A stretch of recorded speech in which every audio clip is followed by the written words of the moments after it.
Tonight, we are honored to have one of the most renowned names in dementia treatment, Dr. Barry Reesberg, Professor at the Department of Psychiatry, Clinical Director of Aging and Dementia at the Research Center, and Director of the Zachary and Elizabeth Fisher Alzheimer's Disease Education and Research Center at NYU. He has been directing research for a cure for Alzheimer's and dementia for over 30 years. His staging tools to determine what stage of the disease a person is in are governmentally mandated across the world. He has been instrumental in the discovery of the current medications used to treat dementia. Dr. Reesberg.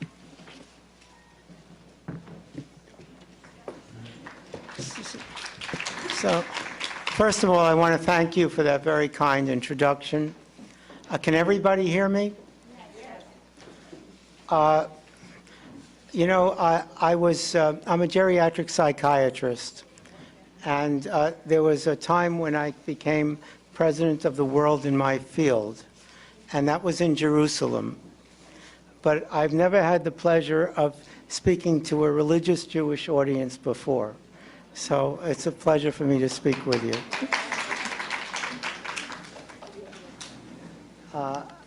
So the title of my talk today is Life's Mirror, New Ways of Understanding, Diagnosing, and Treating Alzheimer's Disease. And the work that I'm going to be describing today is the product of research. And to the extent that I'll be describing the products of our own research, our research has been supported primarily by the U.S. National Institutes of Health and also to some extent by other U.S. governmental agencies for the past now well over 35 years. Also, to some extent, our work has been supported by foundations and other sources. My primary collaborators over these past 38 years have been Stephen Ferris and Moni DeLeon. But the work that I'll be describing is truly the result of a worldwide collaboration. Also, I want to disclose that I am the developer and copyright holder and/or patent holder of many of the procedures that I'll be describing here today. And what I'd like to describe today is a new symptom-based science of Alzheimer's disease management and treatment based upon the characteristic clinical course of Alzheimer's disease. And I'm going to be describing a series of measures that are used to understand and treat the stages of normal brain aging and as normal brain aging evolves into progressive Alzheimer's disease. And these measures include the Global Deterioration Scale and derivative measures from this, which include the Functional Assessment Staging Measure. And as you'll see with the GDS, we're able to describe 7 major stages from normality to most severe dementia of the Alzheimer type. And perhaps even more importantly, functionally, we can describe 16 successive stages and substages that persons go through as the condition evolves into the final stages and substages of Alzheimer's disease. And as you'll be hearing today, that in addition to describing the condition, this gives us a handle to recognizing other conditions and other conditions which may be, for example, remediable, or conditions which are occurring prematurely. And it also gives us a handle to the treatment of the disease as well, as you will hear. So these staging procedures, as you've already heard, are very widely used. And most of the Alzheimer's disease medications, 90% of currently used Alzheimer's disease medications in this country have been approved in whole or in part based on these stages in pivotal trials. And so first, we're going to mention the major stages of the disease and the functional concomitants.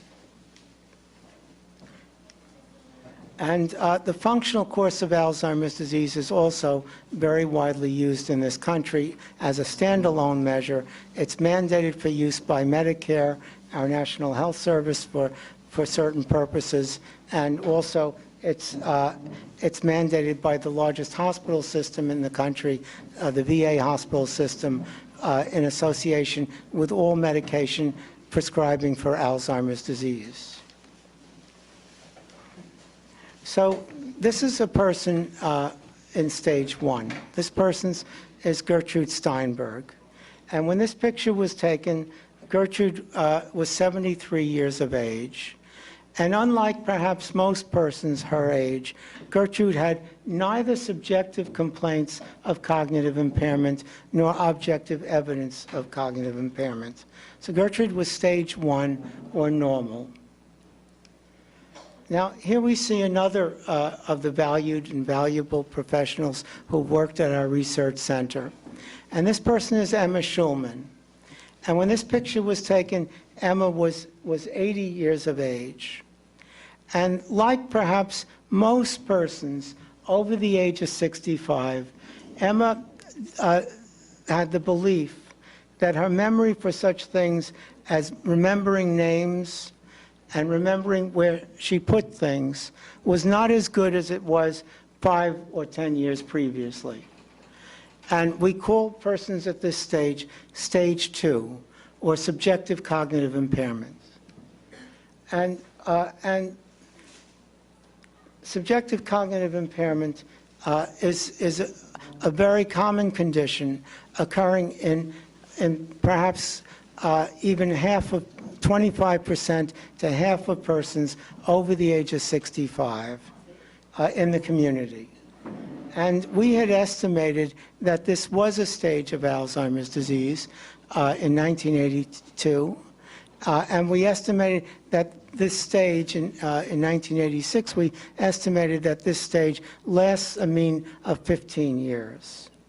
And 20 years later, we published a longitudinal study in which we found that 27 of 44 people with this condition, after a 9-year mean interval, went on to subsequent stages.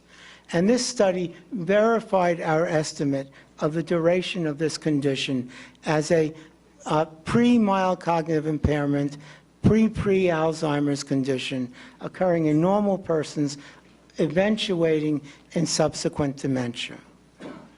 And studies more recently, beginning with our own and subsequently elsewhere, have shown already in this stage physiologic differences between persons who have these symptoms. These are normal older persons with subjective complaints, and people who do not have these symptoms. So an example, one of the first examples was our Eeg Brainwave Studies. And here we found that you can see that in stage 2, let's see if I can point here. In stage 2, you can already see more slowing on the computer-analyzed EEGs than the people without subjective complaints. So that's one of the ways in which these people are different physiologically. And there's also a change, even in this early stage, in what's called metabolism. Metabolism means energy utilization of the brain, the energy in the brain. And we could see already in this stage of normal aging with subjective complaints, subjective cognitive impairment, we see that already in this stage, people have, especially in the memory region of the brain, an 18% reduction in energy utilization in metabolism.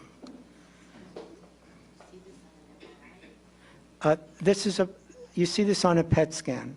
So the question was, do we see it on MRI? You see it on a PET scan. A PET scan measures metabolism. It's a good question.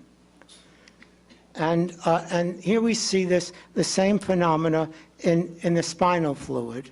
And here we see an increase in Alzheimer's-like changes already in the subjective cognitive impairment persons in comparison with people with no cognitive impairment from the spinal fluid. And so this is the first stage in normal aging. Well, what can we do about it? And there are many studies now that show that one thing that we can do about it is eat a healthy diet. And a healthy diet is one which is, for example, low in saturated fats, and a healthy diet, in a word, is a Mediterranean-style diet. And such a diet seems to be helpful in postponing some of the conditions that I'm going to be describing in just a moment. And another thing we can do about it is exercise. And perhaps just as much as diet, it's hard to say which is more important, but exercise, definitely from the studies that have been done, is useful in postponing further decline in this stage. And something else that we can do is, for reasons that we don't yet fully understand, Alzheimer's disease seems to be very much related to cerebral vascular disease. And cerebral vascular disease is related to cardiovascular disease. So if you do things that are good for the heart, then they are also good for the brain. And so, for example, by controlling high blood pressure and other conditions which are known to be good for the heart, you can help to postpone further decline in this still normal stage. So we at NYU are doing, we've been continuously doing research. Everything I will say is almost all of it is the product of much of it is the product of our research at NYU. But one of the things we're doing is trying to treat this stage. And we're doing a study with a medication called a neurogenesis enhancer. And what this means is that this is a medication which makes new cells, especially in the memory region of the brain. It's called the hippocampus, but we know now that the brain can make new cells. And there are medications which are marketed which do this, and they're called antidepressants. And you know many of these, and we're studying these medications in a double-blind trial to try to prevent further progression in this stage and see if they work in preventing further progression. And if any of you are interested, you can contact me or my associates either now, not right now, or later, and we'd be happy to give you further information. So this stage, as we said, lasts about 15 years. It's followed, when it progresses, by the next stage. And the next stage is one which is called stage 3, or mild cognitive impairment. And mild cognitive impairment is a condition between that normal aging stage and dementia. And we had estimated, and the world has shown, that this stage lasts about 7 years. And in mild cognitive impairment, persons have difficulties with complex occupational and similarly complex social tasks. But persons with MCI can still lead very much a normal life. Sometimes people bow out of a job that's become too taxing because of this condition, a complex occupational task, but then they no longer have a problem. So here we see a 78-year-old woman with MCI, and she goes. They live in Philadelphia. They go out west, and she learns to fly a glider for the first time, and she learns to use to ride a Segway for the first time, and she enjoys her vacation out west with her husband. So that's MCI. Lasts about 7 years. And when the condition progresses, it goes on to dementia. And the first stage of dementia is mild dementia, stage 4. And in this stage, persons have difficulties with the complex activities of daily life. And the classic complex activities of daily life in our society are decreased abilities to manage personal finances And also shopping ability begins to decline at this stage. And this stage lasts a mean of about 2 years. And when the condition progresses, it goes on to the moderate stage of Alzheimer's disease, stage 5. And in the moderate stage, in addition to the earlier deficits, people begin to lose the ability to pick out the proper clothing to wear for the season and for the occasion. So for the first time, the spouse or other family member has to advise the person what they should wear given the weather conditions of the day, given the events of the day. And this stage lasts a mean of approximately 1.5 years. And when the condition advances, it goes on to the next stage. The next stage is the moderately severe stage. And I'll have more to say about this towards the end of this talk, a lot more. But in this stage, basic activities of daily life begin to be compromised.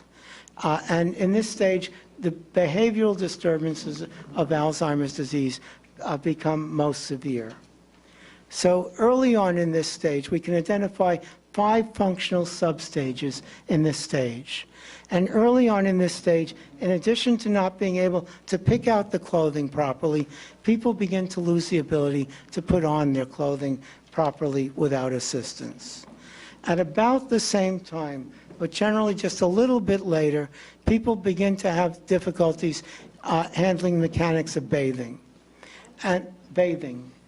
And the classical earliest deficit is decreased ability to adjust the water temperature when bathing.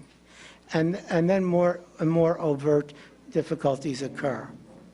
And subsequently, with the progression of this stage, persons begin to have difficulties with handling mechanics of toileting. And they may forget to flush or have other difficulties. And subsequently, persons, as the stage progresses, develop incontinence. And generally, urinary incontinence precedes fecal incontinence. Now, the total duration of this stage in otherwise healthy persons, all of this applies to otherwise healthy persons in terms of the time course, is approximately 2.5 years. At the end of this 6th stage, speech ability invariably begins to break down in the Alzheimer's person. And speech ability breaks down in different ways. But irrespective of how it breaks down, persons emerge in the final 7th stage with speech ability limited to only what seem like to be half a dozen or so words. And this is either in the course of an intensive interview where you're asking them, where are you, how do you feel, or in the course of what seems like an average day. And then as the disease progresses, we can generally identify a final, not a final, but a single word stage in which verbalization is limited to at most a final single word. And then persons lose the ability to invariably to walk. And here we see a person in a facility in California getting the kind of exercise that she needs at this, about this stage, prior to this stage. And then the ability to walk is lost in stage 7C. And here we see a person in this 7C stage in a nursing facility in New York. And this person has lost the ability to both speak and walk. And subsequently, persons who survive go on in the final stages of the disease to lose the ability to sit up. Unless there are armrests on the chair, they will fall over. And persons who survive go on to lose the ability to smile. And they go on, they can only grimace. And they go on, and persons who survive to the final substage lose the ability to hold up their head. Either their head falls down or unfortunately it can become contracted with contractures and immobile. So each of these substages in the final 7th stage lasts approximately 1 year to 1.5 years. So the total duration of this final seventh stage is 7 years or longer. So here we see the course of Alzheimer's disease as we've just described it. So there's that stage in normal aging. Does it still work? Maybe not. There's a stage in normal aging where, unless we have a battery, there's a stage in normal aging where, which lasts about 15 years, the MCI stage lasting about 7 years, and the stages of progressive Alzheimer's disease lasting about 12 years. Now, this progression of Alzheimer's disease is characteristic of Alzheimer's disease. It is different. It is not necessarily the same in other conditions with which Alzheimer's disease can be confused. So, for example, a stroke can produce loss of ambulation, so you can't walk. But the person may have virtually no other deficits, and they may still be able to handle their finances. They may have trouble walking, but they can still pick out their clothing properly, etc. Alzheimer's disease proceeds in a different way.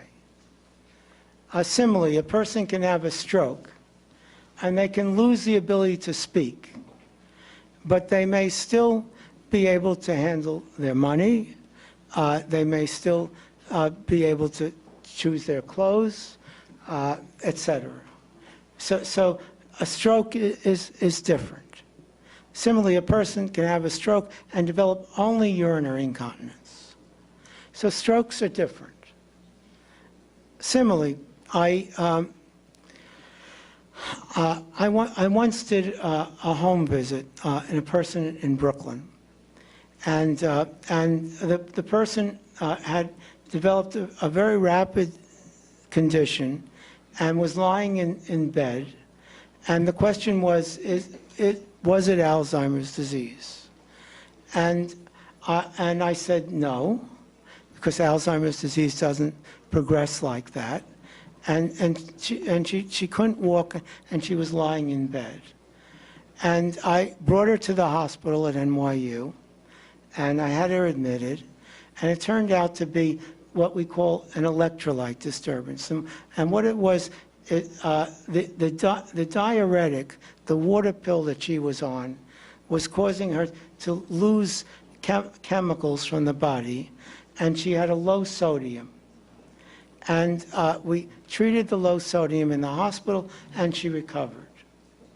So by understanding the course of Alzheimer's disease, we can help people in many different ways. Now, also, other conditions, again, CNS metastasis is very much like a stroke. You can lose the ability to walk because of a metastasis to the brain, but you can still handle your finances, etc. And other dementias, as you'll see in a few minutes, don't necessarily present the way Alzheimer's does. And I'll give you an example of that. And also, there's a condition called pseudodementia, which you get with depression. And the condition can look very similar to Alzheimer's disease, but the time course of the progression is different, and in many cases, other symptoms are different. And you can differentiate this from Alzheimer's disease, treat the depression, and the person will get better. Also, there's another condition called water in the brain, or normal pressure hydrocephalus. Same. And this is a condition where fluid builds up in the brain. And people present usually with a walking disturbance, a gait disturbance, but then they also develop dementia. But the gait disturbance usually is first. And you can frequently treat this condition, remove some of the fluid from the brain, and the person may get better. And so here we see perhaps the most famous professor of dance of our times, George George Balanchine.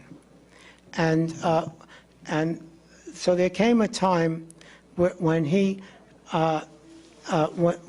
was in a bed in a New York hospital, not my hospital, another hospital, and I was called to see him. And I was told that his earliest symptom was difficulty walking across the stage in Lincoln Center. And the question was it Alzheimer's disease? And I said no, because Alzheimer's doesn't present that way. And also, it was going too rapidly. And they did every test, and they didn't know until he died. And the postmortem was done at and this is all public information, at Columbia, and he had Creutzfeldt-Jakob disease, a prion dementia. We used to call it a slow virus dementia, a condition which is not Alzheimer's disease. So, we've just described the stages of Alzheimer's disease. In a certain sense, all of you, all of us, already know these stages of Alzheimer's disease, because these stages of Alzheimer's disease are a precise reversal in their particulars of the order of acquisition of the same stages in normal human development. So you will recall that an infant begins to hold up their head at about 6 weeks of age, begins to smile at about 2 months of age, begins to sit up at about 6 months of age, begins to say, begins to take their first step, say their first word at about a year of age, can say a half dozen or so words at 18 months, achieves fecal continence at 2, urinary continence 4, can handle mechanics of toileting 5, can dress and bathe independently 6, can pick out the proper clothes to wear for school 7, can handle a complex occupational task at adolescence. So this progression, this progression characteristic of Alzheimer's disease is a precise reversal in its particulars of the order of acquisition of the same functions in normal human development. Now, we were intrigued. I described this in 1986, and we were intrigued by this, and we set out to see what this meant. And so one of the problems at the time was that they if you will, we gave Alzheimer's persons tests that were designed for adults, and these test measures bottomed out, in my view, midway through the course of Alzheimer's disease, and they were 0. And there were people who said, scientists and doctors who said, that after that point, Alzheimer's people can no longer think. And for me, this was a terrible thing to say, and not true. And so knowing what we just said, we took test measures which had previously been developed for infants and small children, and we gave Alzheimer's persons these kinds of test measures. And these are the ability to catch a ball, to put a ring in a spool, and similar tests. And with these tests, we were able to show continuing thinking abilities of Alzheimer's persons right up until the final substage of Alzheimer's disease. And it wasn't until stage 7F that people bottomed out. So Alzheimer's persons continue to think is the important message at all stages of the disease. Now, there's another way. We were aware that, and the field was aware, that certain kinds of reflexes that we call infantile or developmental reflexes sometimes occurred in people with dementia. And knowing what I've just said, we set out to look at this further. And we looked at reflexes. These are the reflexes that are present in infancy and which disappear after infancy. And these include things like the sucking reflex and the grasping reflex. And there's another reflex that you may not have heard of, which is called the Babinski reflex, which is you touch the bottom of the foot and the toes and the big toe goes up and the other toes go out. So we studied these reflexes, and we found that these reflexes, just that they're excellent markers of the emergence from infancy, and that's what doctors do, is test reflexes to see if they're going away at the right time. Well, these reflexes are just as good markers of the movement into the infantile stage of Alzheimer's disease, stage 7. So Alzheimer's disease is reversing normal development neurologically as well. And there are other ways in which it reverses normal development. Here we see brain waves. I showed this before. And you get a progressive slowing of brain waves with Alzheimer's disease. And this reverses normal development very, very closely. And also in terms of energy utilization, what you see on the PET scan, Alzheimer's disease reverses normal development. So here we see, I'm going to jump around because the pointer doesn't work. So let's see if this works. Here we see the PET scan of an infant brain all the way on the end, and then we see the PET scan of a late-stage dementia patient. This is metabolism, energy utilization, and here we see the PET scan of a normal brain. And this work was published, amongst other places, in Newsweek magazine, and this is work from UCLA. And what you see is that the infant brain and the Alzheimer's disease brain, in terms of metabolism, in terms of energy utilization, are very similar and very, very different from the normal adult brain. So Alzheimer's is also reversing normal development metabolically. And so these are the ways that we've said Alzheimer's disease reverses normal development: cognitively, functionally, neurologically, in terms of energy utilization, and there are other ways as well. And yet there's another way in which Alzheimer's disease reverses normal development. And this is perhaps the most astounding of all. And that is that even the time course of Alzheimer's disease reverses normal development. Not only the order, but the time course. So we will recall that we gain our functions from the ability to hold up our head, to the ability to handle complex jobs over approximately an 18 or so year period. And we lose those functions, those same functions, over approximately the same amount of time. So why should the time course, even if the order of Alzheimer's disease is reversing normal development, why should the time course reverse normal development? And even these answers are becoming accessible to us now. So, and the answer is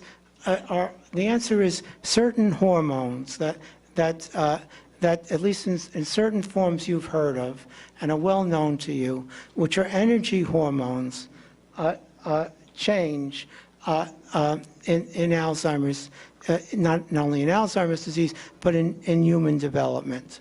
So the insulin receptor, insulin, a major energy hormone, and the insulin receptor signaling pathways are known to control maximum lifespan and age-associated disease in all species that have been examined, including yeasts and worms and insects, flies, and mice, and presumably us.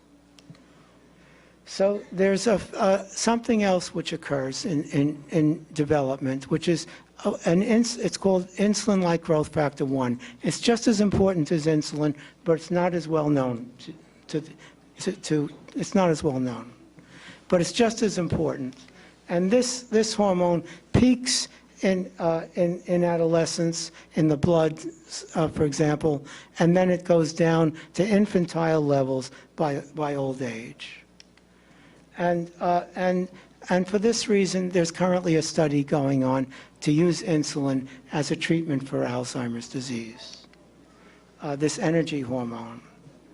So we gave a name for this process that we've just been describing, and we call it retrogenesis. And retrogenesis is the process by which degenerative mechanisms reverse the order of acquisition in normal development. And the retrogenesis hypothesis includes that the areas of the brain which are the most metabolically active and which assume the most recently acquired functions are the first to be affected by Alzheimer's disease pathology. And the evidence for retrogenesis includes the functional course of the disease reverses normal development, the cognitive course of the disease, thinking reverses normal development, and physiologic features, as we've stated, the neurologic reflexes, the energy utilization, the PET scans, and the EEGs, all reverse normal development. Now, having said all of that, we now need to hasten to add that although there are similarities between Alzheimer's disease and normal development, clearly there also are differences. So there's no physical shrinkage. So Alzheimer's persons at all stages are physically larger than infants and small children, and they are more difficult to manage in various ways. Also, Alzheimer's persons are older, and they're more prone to age-associated illnesses concomitantly, whereas infants and small children are more prone to infantile and childhood illnesses. And also, Alzheimer's persons have a history, which infants, for example, do not. So an infant cannot come out with a forgotten word. And an Alzheimer's person, though, even when they've lost the ability to speak, years later can still come out with seemingly forgotten words. Despite these differences, the developmental age of the Alzheimer's person can provide readily and universally appreciable guidelines for Alzheimer's disease care. So each of the functional stages of Alzheimer's disease can be translated into a developmental age. Cognitive changes in Alzheimer's disease, as we have said, can be shown to occur at the developmental age appropriate point based on the functional stage. And because of the importance of the functional and cognitive developmental level, care requirements, behavioral disturbances, and emotional changes in Alzheimer's disease can all be explained in part by the developmental age. So stage 7 of Alzheimer's disease corresponds to a developmental age of birth to approximately 1.5 years of age. A stage 7 Alzheimer's disease person requires approximately the same amount of care as an infant. A corollary of this is that stage 7 Alzheimer's persons are approximately as vulnerable as infants, both physically and emotionally. If you neglect a stage 7 Alzheimer's person and they are healthy, they will cry out. If you continue to deprive them of love and attention, they develop a pathologic passivity and they will withdraw. This is precisely the same as what we see in infants. If we neglect an infant and the infant is healthy, as we all know, the infant will cry. If you continue to deprive the infant of love and attention, they develop something called an anaclitic depression, and they withdraw. Stage 6 of Alzheimer's disease corresponds to a developmental age of approximately 2 to 5 years of age. A stage 6 Alzheimer's person, again, this is a person who can no longer dress, bathe, and toilet independently, requires approximately the same amount of care as a 2 to 5-year-old. Can you leave a stage 6 Alzheimer's disease person alone? Same issues as leaving a 2 to 5-year-old alone. And many of the behavioral symptoms seen in the stage 6 Alzheimer's disease person are similar to those of a 2 to 5-year-old. So behavioral disturbances peak in this stage. And it's very similar to what happens with children. If you leave, and I'll show this later in greater detail, but if you leave children alone and give them nothing to do, then the children become misbehaved. They start running around, and pretty soon they start hitting each other and other things. And but if you give the kids something to do, then they're good kids. And it's the same thing with these Alzheimer's disease persons. If you leave them alone, then they develop behavioral disturbances. But if you give them the right things to do, then they become, and you'll see the difference, they become good people. Just as a 5-year-old girl may retreat into fantasy and start playing with dolls, the same phenomena is seen in this stage 6C Alzheimer's disease person. So here we see a 5-year-old girl with her Pippi Longstocking doll, and here we see a stage 6C Alzheimer's person at the same developmental age with her Cabbage Patch doll, which she named after her son Johnny. And just as young children are pleased to receive instructions in naming of animals, Alzheimer's disease persons in stage 6 are pleased to receive instructions in naming of animals. So I was privileged to dedicate the first daycare center for Alzheimer's disease in India in 1995. And 2 years later, I went back and I saw the center, and here were these Alzheimer's persons learning the names of animals. Just as an 8 to 12-year-old will enjoy more deliberative activities, stage 4 Alzheimer's disease groups are more deliberative and task-oriented, the stage when people lose the ability to handle their finances. And so here we see a stage 4 group as it happens in Madrid, Spain, and they're engaging in more deliberative activities. Consequently, knowing the functional progression of Alzheimer's disease and its developmental correlates can provide a rapid appreciation of the management and the emotional needs of the Alzheimer's disease person. So here we see a person in a facility in California, and she is in stage 7B, and she's not yet lost the ability to walk, and she's getting the exercise which she needs. And here we see developmental age peer at 6 months of at about a year of age, getting the same exercise. And here we see the person who we saw in an earlier picture, and in the earlier picture, she was in stage 7C. She can no longer walk, and now she's in stage 7D. And if there wasn't an armrest, she would fall over on the chair. But she's getting dignity from reading material. So what is going on here? So here we begin to see that there's somebody else there. but she's getting dignity from the reading material. Now she's at stage 7D. She would fall over. And here we see an infant, 6 months of age, same developmental age, getting dignity from the reading material, and graduating to research materials at a year of age. So here we see one of my star Alzheimer's persons. And when this picture was taken, this person was in fast stage 6C. So again, this is when people can no longer dress, bathe, or toilet independently. She's not yet incontinent.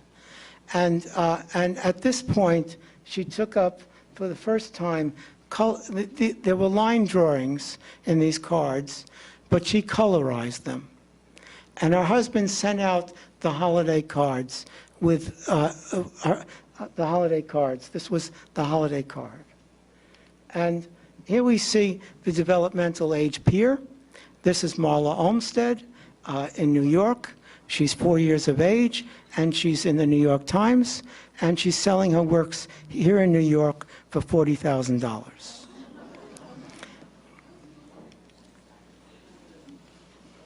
And here we see that same person who is now, this is a little more than a year after that first picture.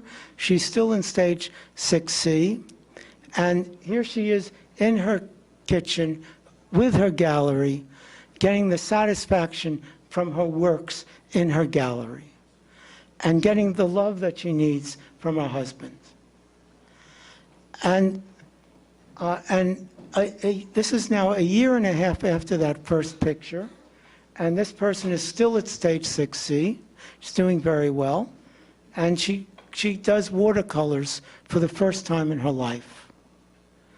And here she is now, 5 years after that first picture, and now she's entered stage 7, and she's at stage 7A. She's doubly incontinent. Her speech ability is limited, but she's still getting wonderful care, and she's very sociable, and she's enjoying herself. And this picture is her with her Alzheimer's friends from an outing. And here she is, about the same time, 5 years after that first picture, 5 years after she can no longer dress, bathe, or toilet independently, and she's still in 7A, and she's with her high school friends, 60th high school reunion, and she's obviously enjoying the company of her former classmates. So here we see a stage 7B person, and this is I went with a group from the International Psychogeriatric Association to New Delhi in India, and we were hosted by the head of the Alzheimer's Association of New Delhi, and this is his wife. So she was known to have Alzheimer's disease. And I spoke with her, and her native language was English, and no words. And I spoke with those people who were with her, and they confirmed that she could no longer dress, bathe, toilet independently, and that she no longer says any words. But she's still enjoying the socialization. She's still obviously enjoying being the hostess of the party, even though she's in stage 7B. So we developed a comprehensive, we did a study called Comprehensive Individualized Person-Centered Management in Severe Alzheimer's Persons Receiving Memantine, a single-blind, randomized controlled trial. So we took these principles and we studied it. And we took persons in the moderately severe stage of Alzheimer's disease, when the behavioral disturbances are at their worst, when people can no longer dress, bathe, toilet independently and develop incontinence. People can still speak. And I was the principal investigator of the major pivotal trial associated with the approval of memantine, Namenda, as the first medication for advanced Alzheimer's disease. And we modeled this study after our Namenda trial that was published in perhaps the world's leading medical journal, the New England Journal of Medicine.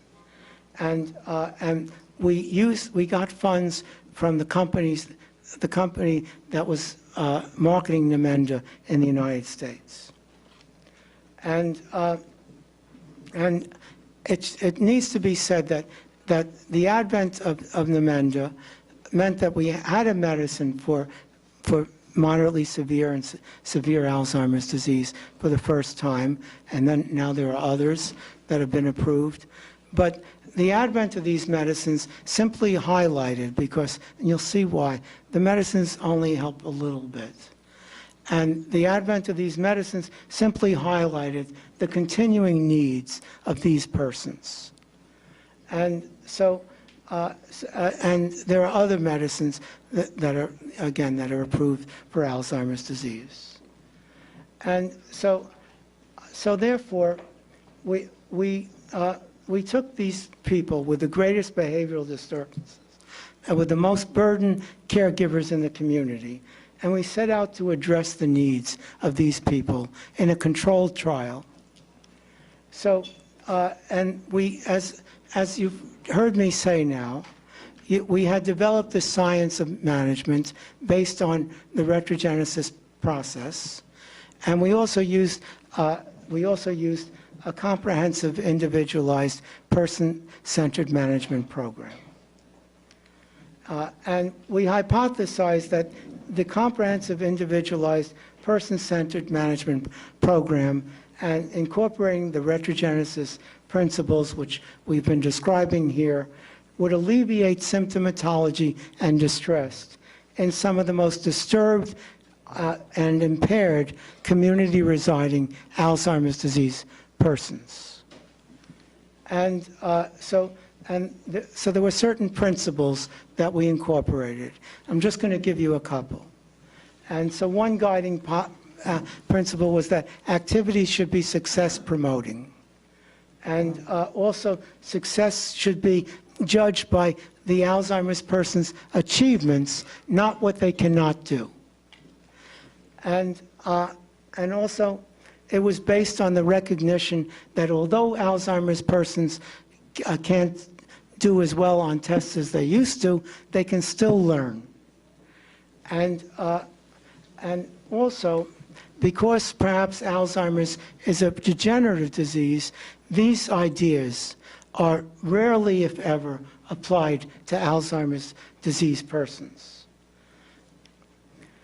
So, for example, dressing.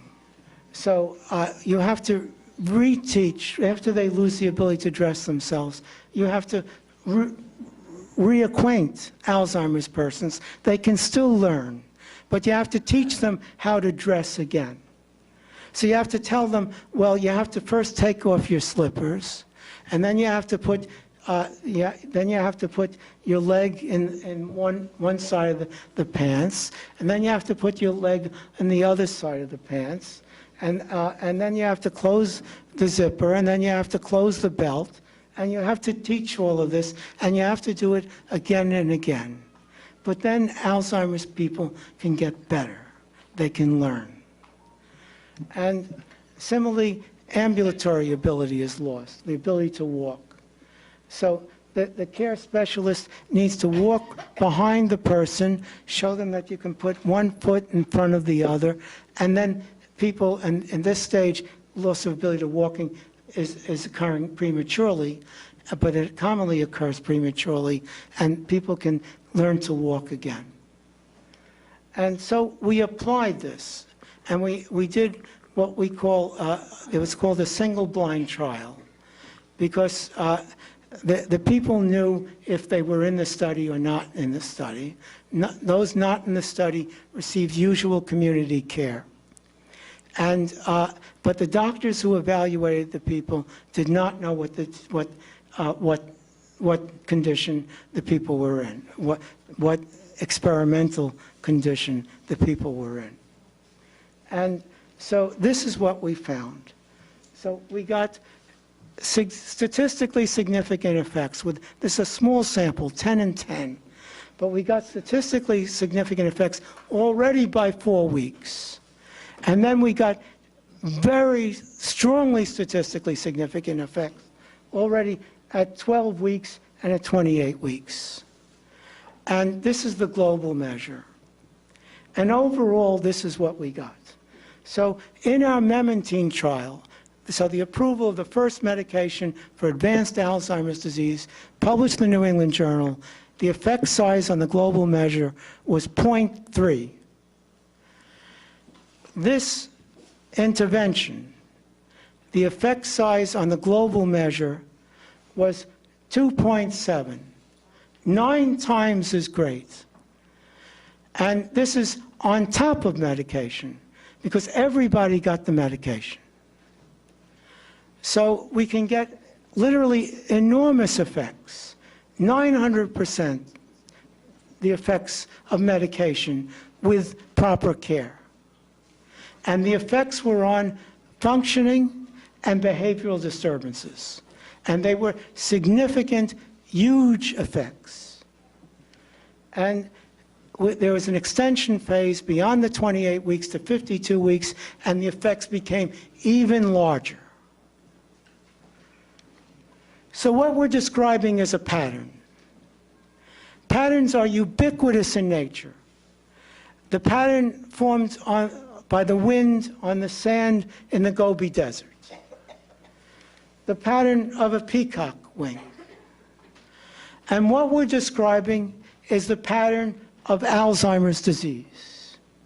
By understanding the characteristic pattern of Alzheimer's disease, we can diagnose this condition properly, we can say what stage the person is, what they can do based on the stage, we can say if something is happening that is not Alzheimer's disease, or we can say whether something is happening to the Alzheimer's person that is not Alzheimer's disease. By understanding the pattern of Alzheimer's disease, we can give Alzheimer's persons, we can recognize that they can still learn. We can give them the treatment that they need. By understanding the characteristic pattern of Alzheimer's disease, there is much that we can do in this world today for the Alzheimer's disease person. Thank you.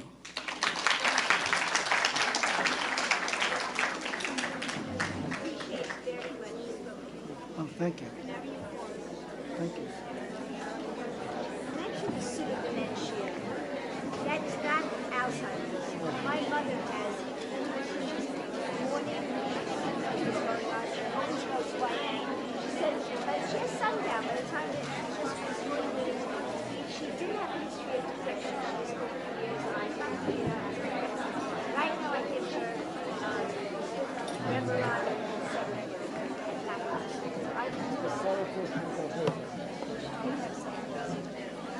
Doc, you were great. Thank you. You were fabulous. I really enjoyed it. Thank you very much. Good. Let me try to sign this, sir. Thank you very much, Dr. Riesberg. Thank you for sharing that with us.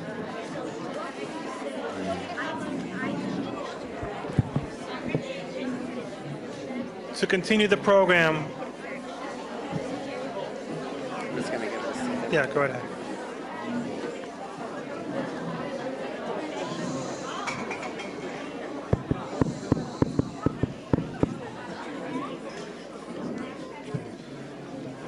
Doc, thank you very much. You were fabulous. To continue the program, I'd like to introduce our next speaker. Our next speaker has spoken for us several times in the past. His name is Matt Kudish.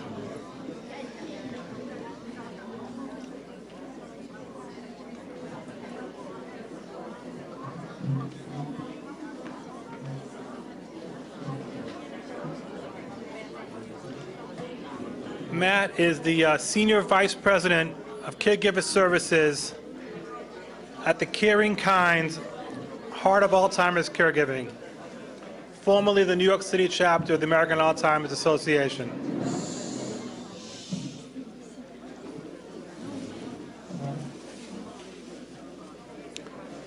What's that? There's a clicker, yeah. Okay, you good?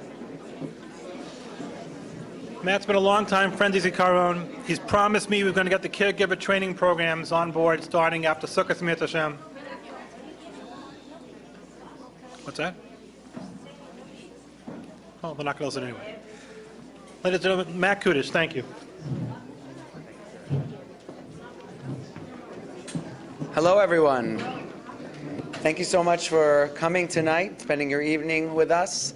I've spoken, as Robert mentioned, here many times before, and I've worked really closely with Leah and Zicharon to try and put together some content that I hope at least, speaks very specifically and deliberately to the kinds of issues that you are dealing with. So I'm going to jump right on in, and I think actually it builds very nicely on Barry Reesberg's presentation. So hopefully we'll use that as our foundation of knowledge and jump off and get more into the nitty-gritty of the practical aspects of how we can enhance our ability to communicate effectively with people with dementia and manage some of the more challenging behavioral issues that we tend to see.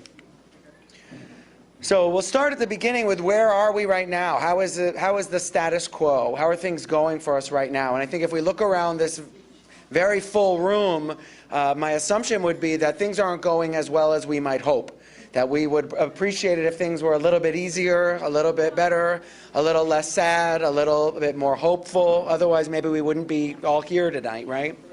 I think the status quo also consists of a lot of feelings. We all have a tremendous amount of feelings, a large variety of feelings, probably many in an hour, as opposed to dozens and dozens in a day. We go from being very sad and being very angry to being overwhelmed and being depressed and feeling guilty and feeling love and then feeling sad and feeling overwhelmed and depressed. This kind of never-ending journey of complicated feelings. And when we think about what's possible, I think it's really important that we have realistic expectations. So I think we need to recognize that there is no magic wand to make things work the way that you wish that they would. And when I come out here every year, I get questions right after that usually start with, tell me how to get him to, or how do I get her to start doing this, or what do we do about. And unfortunately, there aren't really very specific or easy answers. There's no magic wand that we can wave that's going to solve the problems that we're dealing with when we're talking about diseases that are as complex as Alzheimer's and other dementias. However, it is not a hopeless situation. Things can absolutely be better, without a doubt. So what is required of us if we want things to be any different than the way they are right now? The first thing is that we have to be open to doing things differently. If you ask me a specific question and I say, did you try this, or how about that, or I wonder if this, and your response is no, that'll never work, or no, she would never go for that, or no, he would never, then we're not going to get anywhere. Right? If we're only willing to deal with the person with dementia in the way that we have always dealt with the person with dementia, then nothing is ever going to change. Does that make sense? Yeah? Is that something we can agree to work toward? Okay. So the second, there's got to be a willingness to understand what it is we're up against. We have to be willing to confront what Alzheimer's is. And the first part of tonight's presentation really did that very nicely. We need to be good consumers of the information about the disease so we know what it is we're up against. Information is power. Knowledge is power, right? So we have to be willing to pull the curtain back and hear about a progressive degenerative disease for which there is no cure. We have to look that in the eye and understand what's coming down the pike in order for us to be able to put things in place that are going to be helpful for us moving forward. So we have to be open to doing things differently, and we have to be willing to learn about the disease. We also have to commit to learning and practicing a whole new set of skills. So can it be better? Yes. I stand before you telling you I've been through it before. I've been doing this a really long time. It absolutely can be better. Can it be perfect? Can it be the same? No, it can't. But it can be better. It absolutely can. But we have to learn how to make it better. The person with dementia is doing the best he or she can. If we are expecting that person to change, we are setting ourselves up for a losing battle. They cannot change, but we absolutely can. We change all the time. We must change. If we want this to be different, we must change, and we must be open to doing things differently for that to happen, right? We also need to understand that we're fallible, and that means we're human beings. We make mistakes, every single one of us, probably more often than we want to admit. We're going to make mistakes. Even when we learn the new skills and we practice the new skills, we're going to make mistakes. We're going to lose our patience. We're going to get frustrated. We're going to beat ourselves up for that, and we have to stop beating ourselves up for that. We, like the person with dementia, is doing the best he or she can. We are doing the best we can, trying to provide care for someone who has a disease that's really difficult. We have to forgive ourselves and understand that we're not going to be perfect. There's no such thing as the perfect caregiver. And when we allow ourselves to have a little bit of room for error, a margin of error, if you will, then that pressure to be doing everything right all the time hopefully dissipates somewhat. We also have to accept that we can't do it alone. I think the disease is so isolating for people who are living with it. It's just as isolating for people who are involved in their care. We feel like we're the only people going through what it is we're going through. We feel like we're the only people feeling the feelings that we're feeling. I don't need to say anything. Look around the room. We are not alone. Many of us are dealing with this disease. Many of us are feeling isolated and alone. Look at the support that we have here. Now, we can't only rely on each other for that community support. We may need to rely on organizations like Caring Kind. We may need to rely on organizations like Zicharon. We may need to rely on other programs and services that can support our ability to keep this person cared for in the way he or she deserves for as long as possible. But you cannot do it alone. I don't care how much money you have, how much patience you have, how much love you have, how much guilt you have. You cannot do it alone. It takes a toll in every imaginable way. Physically, emotionally, spiritually, financially, psychologically. It is so big that we cannot, none of us is strong enough to hold this up by ourselves. And we don't have to. So those are the things that are required of us. As I think, what do we need to sort of be open to as we embark on this journey or continue on this journey, as so many of us are? I think this is really the short list. But if we can commit to each of these things, I really think that we can make things better. So what do we need to realize and accept? The person with dementia, as I said, is doing the best he or she can. Oftentimes we hear people thinking that the person is being difficult on purpose or trying to be manipulative, or she was always like that, or he's just trying to get under my skin the way he always did. No one's doing any of this on purpose. We're talking about a disease, right? There's a pathology going on inside the brain. No one is doing it on purpose. We need to remember that. When you're encountering somebody with dementia, you need to remember what Dr. Riesberg said during his talk about what's happening inside of the brain. For so long, people look the same, and they seem the same, and they can often sound the same, that it can be really easy for us to forget that there's a disease at play that's getting in the way of their neurons communicating effectively so that they can process information the way they used to, the way we do now. We have to remember that there's a disease. And if we're able to remember that, then we're able to be more patient, we're able to be more empathic, we're able to take a step back and remember that they need our help, right? If we want things to go any differently, it's up to us. I said before, the person can't change. That is a sad reality, but we can change, and we must if we want it to be any different. You know that expression, it takes two to tango? It takes two to tangle as well. And what I mean by that is, there are very often times where how we approach a situation causes this negative reaction from the person. We need to be aware of how we are showing up, how we are engaging with people, how we are starting those conversations in order to change the outcome. Maybe they are relating to what we are bringing in to the discussion, and we think that we're fine and being the people we always are. Being right does not necessarily always mean a good outcome. We need to let go of the idea of always having to be right, or things needing to be done in the right way, or the person always needing to be corrected so that he or she understands what day of the week it is, what time of year it is, what city we're in, all of that. It's not about being right. It's about relationship. If we want any of this to be different, it is about relationship. So if we're open to learning new things, open to learning about the disease, open to learning and practicing new skills and new behaviors on our part, then we're able to bring about relationship. What matters is that interaction, that relationship, not the outcome of one encounter. It's not being right or getting this done in this moment. It's about this. It's about that relationship between you and the person you're caring for. And if we're able to maintain that, and we're going to get into how in a minute, that's really what this is all about. And I think when we start to see things become a little bit easier. Does that sound good so far? Okay. No. So, how we are presenting ourselves can make a big difference. A person with dementia may not understand what exactly it is that they did or that's happening that's getting you upset, which is causing them upset to get upset. They may not understand the facts of the situation, the reality of the situation, but they absolutely can understand the emotion underneath it. So think about the last time that you interacted with the person you're caring for.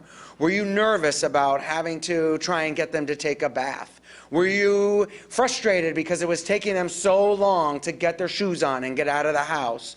Were you going to pull all your hair out because they kept asking you the time? What time is it? 20 times in 20 minutes, right? How do you think you were behaving in that situation? How were you acting? What kinds of feelings were you having? If you're stressed out, if you're frustrated, if you're angry, if you're annoyed, that's all coming out. You can tell, right? Can you tell if you're talking to somebody or you see somebody and they're annoyed or they're angry or you move out of the way to give them some room, right? We can see that happening in people. People with dementia can see that in us as well. So if we're mindful of how we are presenting ourselves before we walk into that room, before we begin to have that interaction, we're doing what I call setting ourselves up for success. So before you walk into the house, you stop at the door, you take a big deep breath, and you say, I'm probably going to have the same conversation 15 times right now. And you let that go, because then when it happens, you're ready for it. You know what they're going to be like, right? You're caring for them every day. We have to think about how we can provide an environment that's as calming and as nurturing as possible. And it takes a lot of time and it takes a lot of practice, and that's why I made you all commit to those things at the very beginning. Because now we've committed to learning more, being open to trying new things, right? We have to be willing to expand our horizons, if you will, if we want it to be any different. So if you're nervous or stressed, they're going to respond in kind. And if you're nice and calm and happy and easy and full of love and warmth and safety, it's going to be totally different. Maybe not right there in that moment, before I go in, I breathe, and Matt said just be smiley and nice and happy and everything will be okay. It's more than that, but that's the start. That foundation of how you are presenting yourself is the beginning of that relationship. Does that make sense? Is that doable? Superhuman. To do it, you mean? You have to be a superhuman? I think we're all superhuman. Yes, we do, because it's totally different. So it's happening at the same, I'm asking you to be interacting with somebody in a way that's completely different from how you always have. And at the same time, you look at that person and you're grieving a loss. So how do we reconcile this? How do we figure it out? I think we have to be superhuman. But I honestly believe the more we know about the disease, the facts of what is happening, why it's happening, what is going on, right? And understand how we can contribute to this being better is the key to being superhuman. And not doing it alone, because you can't learn these new skills and practice these new skills and get really good at it and be grieving and dealing with all those complicated feelings on your own. And that's where that support piece comes in. We need to be looking around and talking to people who are going through it, talking to people who really understand what it is you're going through, getting that emotional support that allows you to come back and do this hard, superhuman work every single day. But you can learn it. So first thing, think about your body language, the tone of your voice, the speed with which you're talking, the million other things you have on your mind, how quickly you're looking to get something done. Think about all those things before you have any kind of interaction with somebody with dementia, right? So there are three basic reasons why we talk to somebody with dementia. We're going to walk through these now. The first, just to talk to somebody, have a friendly interaction, right? Just to engage them in a nice discussion. The second is to try and get the person to do something. And the third is to address frustration or distress, what I would largely classify as a behavior, a challenging behavior. So we're going to spend a little bit of time on all these now. So a friendly interaction, just to have a conversation with someone. What are some of the strategies that we can employ to enhance our ability to do this well? The first is go slow and go with the flow. I would never talk to people with dementia the way I'm talking to you. I put in way too many slides for the time that I was given, so I'm talking more quickly so I can make sure I get through everything, which is probably not going to happen. You need to acknowledge their emotions and reflect back. So it's less about the facts that they're saying, the words that they're saying, and more about the emotion that lies underneath. And we need to reflect back that emotion. Not the facts of the situation, but what is underlying it, the feeling underlying it. Reflect that back. Acknowledge how the person is feeling and reflect it back. So now you're entering a dialogue. That's how we communicate with one another, right? I acknowledge what you're saying. I validate your feelings, and we go from there. Use familiar words or phrases, and use short, simple, specific sentences. A good rule of thumb, 5-word sentences. I'm not going to say, so when we're going to get up in 5 minutes, and then we're going to have a shower, and then right after that we're going to have breakfast, and then at 2 o'clock we're going to the doctor, and then tonight maybe we'll have some soup for dinner. I'm not going to talk in such a complicated way. Very short, specific information about what's happening right now. 5-word sentences. It's a good rule of thumb. Think about that when you're talking to other people, not necessarily the person with the disease. Think about how long our sentences go on. All the punctuation that's in there, and the commas and the ands. We talk in really complicated ways, but we all are able to understand that kind of dialogue. People with dementia, they don't have the ability to engage in that high-level conversation the way that they used to.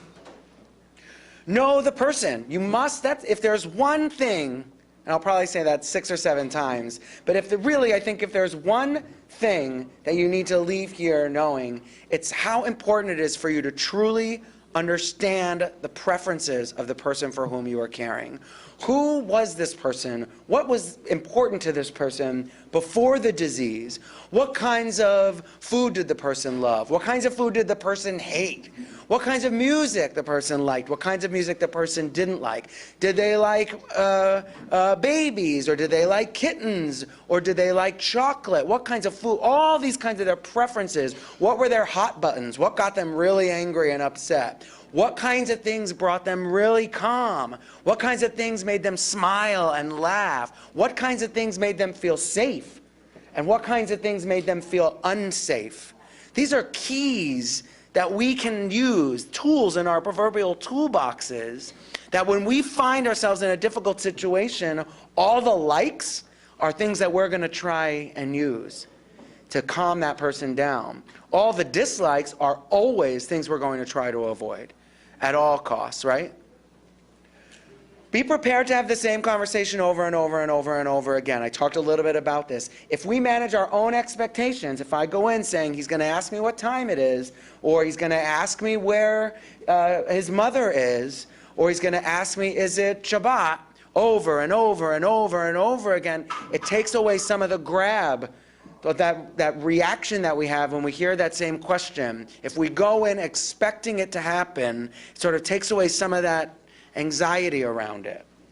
And don't argue. I'm going to ask you to be honest. Raise your hand if you've ever argued with somebody who has dementia. Be honest. Keep your hand up if you've won that argument. You will not win the argument. Why? Because arguments are about reason and logic and facts and information, and the person with dementia is not able to process that information. And I'm speaking very generally. I'm not speaking about every single person with dementia. But largely, and by the time we're seeing these pretty profound issues coming up, the person with the disease is unable to understand, if it's raining outside, then you need to use this umbrella. That's a very logical, rational statement. They don't have the ability to understand it in that way. So we're going to get to that. We're going to get to that. So don't argue. Don't get into that tangle that I mentioned before, right? However, we also need to not put people in dangerous situations. So we need to be mindful of safety. So I'm going to say, don't argue with a caveat. If someone's doing something that's dangerous for themselves or for someone else, then we need to figure out a way to get in there and cut that off. So the second thing is getting the person to try and do something, right? So the first is, what are things we can do to have a conversation with somebody, right? We step into their world, go slow, go with the flow, reflect their emotions back, acknowledge how they're feeling. Don't use slang or words that they're not going to understand. Know what they value so you can focus in on things that are of interest to that person and things that have historically brought them pleasure, and engage them. Go in knowing that you're going to probably talk about the same thing, and let that be okay. Let that be okay. That's the openness, right? And not arguing. So now we want to get someone to do something. So again, short, specific messages about what you want to happen right now. Let's eat. Let's go to the bathroom. Right? Not, do you have to go to the bathroom? I would never start an interaction with somebody with dementia by saying, are you ready to? Or do you have to? Or do you want to? Unless I'm ready to come back later. Because if I say, do you want to go to the bathroom? And they say, no. Well, now I got to walk away, right?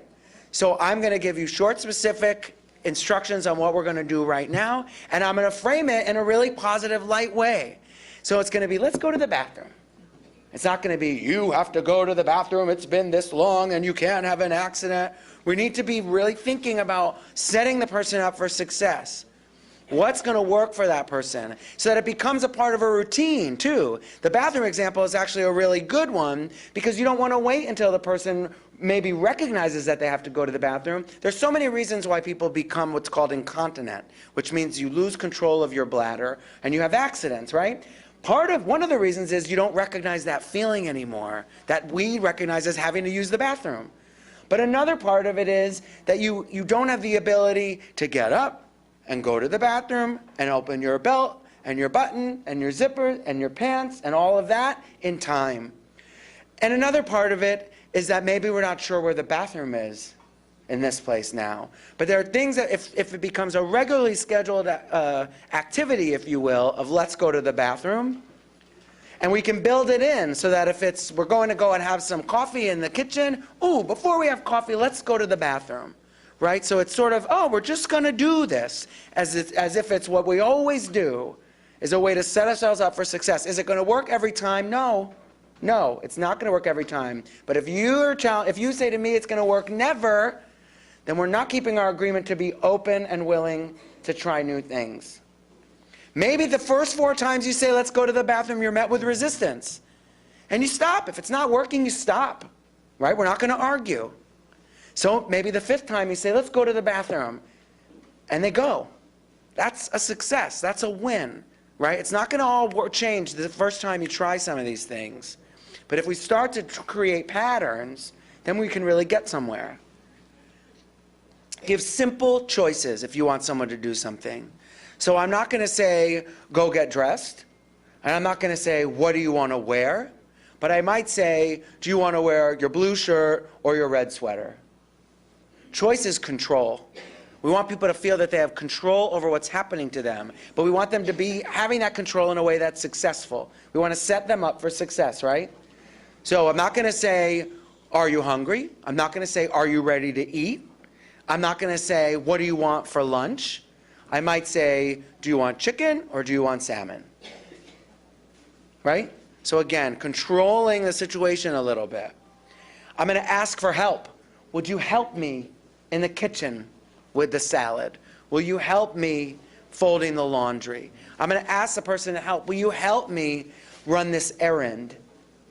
I'm going to ask for help because people like to help other people more than they want to be helped, right? We don't want to feel like we need help. But if I reframe it as you helping me, then people want to be helpful most of the time, not always. I'm going to ask if the person will try. Would you at least try? I know you don't want to, but will you give it a shot? Can we try? As a way to engage them. And I'm going to break the task down one step at a time. So if you think about, have you ever made a peanut butter and jelly sandwich? No? Oh, wow, really? What do you think? I say to you, go make a peanut butter and jelly sandwich. We all take for granted what that means, right? Let's break it down. What does it mean? You have to go into the kitchen. You have to get the bread. You have to get the peanut butter and the jelly, which may be stored in 2 different spots. You have to get a knife. You maybe toast the bread. Maybe you need a plate or a paper towel. Then you take out the bread, put on, right? It's a multi-step thing that we just take for granted. And then when we say, go make a sandwich, and they go in there, and then we come in, and they're at the table reading the paper, or not in the room at all, and we say, what's the matter with you? I told you to go make a sandwich. What happened? Now I'm seeing nods. Yeah, it was too complicated. But if we make it an activity, something that we do together, and we break it down step by step, then it becomes manageable. Again, we're setting them up for success. Get the bread. It's in the cabinet. And you see what I'm doing with my finger there? I'm pointing toward the cabinet to help guide that person along. And then they come back with the bread, and I can say, oh, will you grab the peanut butter? It's in the refrigerator. Right? I'm helping them along. I'm setting them up for success by breaking down something that's more complicated for them into manageable steps. So the third is, what do we do to deal with somebody's frustration or distress? And I'm going to get really into behaviors in just a minute. The first thing is we need to understand why the person is doing it. Behavior is communication. When people are acting in certain ways, whether it's banging or yelling or biting or hitting or screaming or throwing or grunting, right? Those are behaviors. They are an attempt to communicate an unmet need. The questions we get asked all the time are, how do I get him to stop doing this? How do I get her to start doing that? You're asking the wrong question. The question is not, how do I get him to stop throwing the food from his plate onto the floor? The question is, why is he doing it? We need to understand the motivation. We stop at the behavior. We stop at what people are doing. But we need to figure out why they're doing it. Does that make sense? Okay. Use empathy. So if somebody is exhibiting signs of anger, I'm not going to try and say there's nothing to worry about. I'm not going to try and use reality and try and use facts and logic and reason to get them to understand why everything is okay. What I probably would do is say, you're mad. You're mad. I would reflect back the emotion that I'm getting. People often aren't felt like they're being heard, or they're not being heard. They're telling us something in the way that they're acting. And if we can engage on that emotional level, now we really have an opportunity to address what's underneath it, what's underneath the behavior.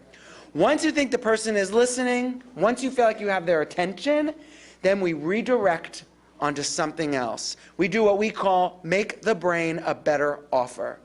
If somebody is perseverating on something, they're focused just on one thing, one particular thing, whether it's when is the doctor, are we going to the doctor, what time is the doctor, do we have to leave for the doctor, which doctor, when's the doctor? It's like a broken record going on in their head. And we can keep answering them. If we manage our expectations and went in saying, you know what, he's going to ask me 700 times when the doctor is, and I'm just going to answer him every time. Because it's as if he's hearing it for the first time, right? If we can do that, that's great. Many of us get frustrated by that. Another thing that we can try to do is make the brain a better offer. Get that broken record stuck on something else that isn't causing the person distress. And those tools that I mentioned in your toolboxes are a great start.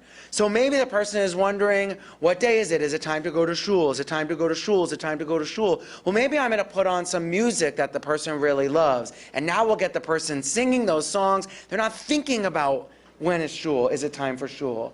They're thinking about what's happening right here in that moment with them.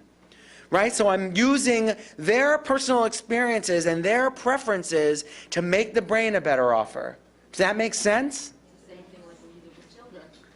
So she said the same thing like what you do with children. It's, there are a lot of parallels. We hear very often that caring for an older adult, especially someone with a cognitive impairment, can be similar to caring for children.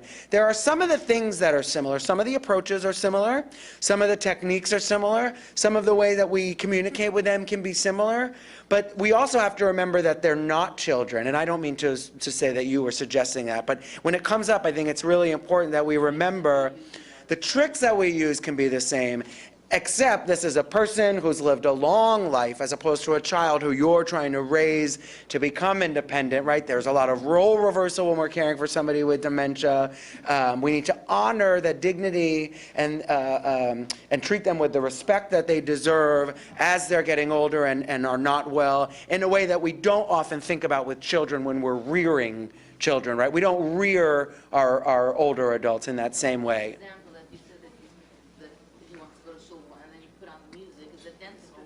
Yeah, so it's a distraction, exactly. So you redirect or distract them with something else that brings them pleasure. It could be music, it could be food, it could be a lot of different things, but I can't tell you what it's going to be. The key for you is knowing what the person you're caring for has always enjoyed. So thinking about who is this person, the things that bring pleasure, the things that don't, those are the things we want to be paying attention to so that we can get in there and make that brain a better offer. So we also, lastly here, we need to be careful about personal space and touch. Very often we become familiar with people and we think it's okay to put a hand on a shoulder or to touch their arm to help them up. We need to be very respectful and understand that not everyone is interested in being touched. And we need to respect people's personal space. That's really a part of knowing the person as well. The more you know about the person and the relationship that you have, and the relationship that you have with them right now, is going to dictate how familiar you can be with them in that same way. So if the person no longer thinks of you as his wife, but now thinks of you as his parent, then maybe that touch is going to mean a different thing. Or if that person thinks of their child as a girlfriend or a boyfriend because they're seeing them in a different way because of the disease, then touch is going to mean a different thing. So we need to be mindful of where the person is within the spectrum of the disease. So what stage are they in? How much do they understand about their reality around them right now and the relationship between me and that person? And that's going to dictate whether or not I'm going to go in and sort of get close and potentially invade that physical space. So how do we respond to some of these things? A positive, friendly approval or praise is going to go a long way. And again, short, specific, and sincere. So if I say, will you help me? Or I know you don't want to, but will you try? And they do it, I'm going to say, thank you so much. I really appreciate your help. I really appreciate your help. Look at that, 5 words. I'm going to do everything I can to keep this momentum going, the relationship that I've worked so hard to build, to have this positive outcome. I need to really stay on that and honor that by being sincere and specific, right? If you say, let's go to the bathroom, or I know you don't have to, but let's try, and they go, you want to say, this is great. Thank you so much. And you want to mean it. You got to find a real way to be sincere and show that gratitude. You want to offer thanks and appreciation for their efforts, right? More of the same thing. You want to laugh with the person, never at the person, but with the person. There are things that are funny.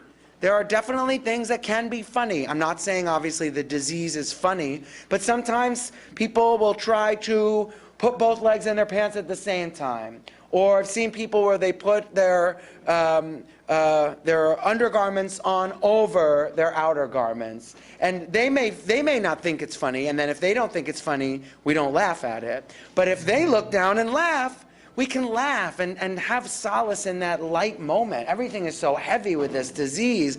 If we have opportunities to use humor with the person, we should. There's a big difference, though, between with the person and at the person. So we need to always be mindful of that. And again, touch only if the person is comfortable with that. Sometimes the use of cues can be helpful in getting things done. So there are visual cues, verbal cues. I don't think I need to go through this whole list with you, but I want to get you thinking about, again, things we take for granted. So visual cues, often things that are out of sight are out of mind. You've heard that expression before, yes? So sometimes it can be helpful to put things in sight so that they're in mind. A nice example of a visual cue might be a picture of a toilet on the bathroom door. To help trigger that person, use that visual cue to remind them that that's where the bathroom is. Similarly, a written cue for somebody who still has the ability to read might be a sign on the door that says bathroom. And maybe you can start with a written cue that says bathroom, and as the person progresses, the photo becomes easier for them to discern than the actual words. A verbal cue, again, you want to be slow, simple, and specific with verbal cues. Go back to the peanut butter and jelly sandwich that I mentioned. A verbal cue is get the jelly out of the refrigerator. Now, a visual cue would be saying, a verbal cue is saying it, and the visual cue might be pointing where the refrigerator is. So will you get the jelly out of that refrigerator? Or why don't you come and have a seat in this chair? And I pat the chair, so that the person knows I'm setting him up for success. If he doesn't know when I say sit in this chair in this room, how's somebody going to know which chair I'm talking about, right? So it's not enough always to just use one type of cue. To set someone up for success, I may want to use multiple cues simultaneously. I might not say, put your jacket on. I might say, or give me your right arm if you're trying to help me with my jacket. I might tap your right arm and say, let's lift your right arm, so that they understand what it is. If I say lift your right arm and they don't know which arm is the right arm or the left arm, or they lift their leg because they're getting their words are confused in their mind, they might get frustrated. But if I let them know which arm because I touch it and set them up for success by using as many different cues as possible, then I may have a different kind of outcome. Environmental cues can be really helpful as well. And I think of these kinds of things that, as things that stimulate your senses. So maybe the person doesn't want to eat. So maybe what you do is you make something that smells really good, that you know the person really enjoys. And then you can entice them with it through that odor. Maybe they don't know it's time to eat until they smell the food cooking. So we're not going to say, are you hungry? And wait to prepare food until they let us know they are, because they may not know if they're hungry. They may not know that they just ate. Right? But if we want to get them to eat and we're saying, would you like some lunch, or let's eat, right? Matt said, let's eat. And the person is resistant, then maybe we don't argue, so we don't keep trying and keep trying and keep trying, but maybe we try another tactic. And maybe an environmental cue is that tactic. With something like bathing, maybe the person doesn't know that it's time to take a bath until they hear the water running. Maybe they don't know it's time to wash their hands until they hear the water running. So there are things that we can do to stimulate the understanding that we're trying to get at. We talked about choice. I talked a little bit about how choice provides control and how limited choice is the best way to set people up for success. Because too much choice can be overwhelming. So if you say, what do you want to eat? Or what do you want to wear today? That can be too overwhelming for the person. But if we limit that choice, then we're setting them up for success. I talked about arguing, right? And that the reason why we don't argue is because arguing uses logic and reason and facts and information, right? We got to forget all of that. The loss of the person's ability to use logic and reason can often lead to arguments, because we try and use that if-then approach. Right? If it's raining, then this is what you have to do. And that often gets into an argument. We need to recognize that the person's limited awareness of their cognitive impairment, and by that I mean people often don't know, they don't remember that they don't remember. Right? So they're not asking us the same question over and over again to drive us crazy or get under our skin or get on our nerves. They don't know that they've just asked us, right? So we need to step away from using this logical and rational approach. The limited awareness of their cognitive impairment is going to get in the way of their ability to understand logic and reason in that same way. They no longer have the ability to understand the implications of their disease, and so it becomes that much harder. I often hear of folks who say, I don't need any assistance in the home right now, but when I do, I promise I will tell you, and I will let the home care person come in and help us out. The problem with that is that by the time the person needs the assistance, they no longer have the ability to recognize that they need the assistance. So we have to come at it from a different way. We can't rely on reason and logic. So what can we do? We can listen and affirm the emotional messages. Again, I'm aware that I'm repeating myself. I'm trying to drive a couple of these points home. We have to not react to the facts of the situation. We need to react to the emotion underneath the facts of the situation. Reflect it back and validate the person's feelings. Understand that it's the feelings underneath that really matter. It's addressing that unmet need that really is going to make a difference, as opposed to just trying to get them to change their behavior or what they're doing. We want to adapt the physical environment for safety and for well-being, and that can be making changes to lights, how many lamps we have on in the room, so that the room is nice and bright and there aren't shadows on the wall. We need to turn the TV off before we try and engage with somebody. Maybe we need to keep mealtime simpler so that we don't use plates that have patterns on them or tablecloths that have patterns on them. Maybe we don't have mealtime with a 5-course meal or 5 different options for food. So we have a salad and we have a soup and we have a chicken, right? Maybe and a bread and a rice, whatever it may be. Maybe we just serve one part of the meal at a time, and so that there's one thing on the person's plate, and then after they finish that, we move on to the next. We don't need to have 2 different size forks and a couple knives and a small plate for the salad and a big plate for the meal and a couple different glasses and vases of flowers on the table. Maybe we need to keep things really simple, really streamlined, and as simple as possible. We talked about distracting and engaging, right? Making the brain a better offer. I hope that's a little bit of a buzz phrase that you can take with you and try and employ. It's really all about meaningful activities. And again, it goes back to knowing the person. So if you know that person, you understand what kinds of activities have historically brought that person pleasure. Let's say it's working in the garden, and now we modify those activities to set the person up for success. We modify the activity so that it's appropriate for where they are within the spectrum of the disease and safe for them to do right now. So a garden may be fine, but maybe it's about not digging with a sharp trowel or shovel. Maybe it's more you dig those holes and then have the person help you plant the bulb. Maybe cooking is what brought this person pleasure for his or her life. And it's not leaving the person with the stove and the knives as much as seeing if they can help you wash the potatoes or break down the lettuce or wash the beans or things like that. So that we're giving people opportunities to have meaningful activities, things that have historically brought them pleasure that are just tweaked slightly enough that they're safe and doable, right? We want the person to be able to succeed in what we're asking. We don't want to ask them to do something that's too complicated because they may get frustrated. Now, again, we talked about humor. Now, fibbing is a question that we get a lot. And fibbing, you know, I put it up here and I put it in quotes. Lying, therapeutic lying, I've heard it called. We all use these creative expressions for telling untruths, if you will. And oftentimes we feel that it is inappropriate to do that. And in some cases it is. But in some cases, fibbing for the sake of the person is the most respectful, dignified thing you can do. If a person with dementia, as an example, is asking for his or her mother, and that person died 15 or 20 years ago, or not 15 or 20 years ago, and they keep asking for their mother, and we can't figure out a way to fib about this, every time we tell them that their mother died, it's as if they're hearing about it for the first time.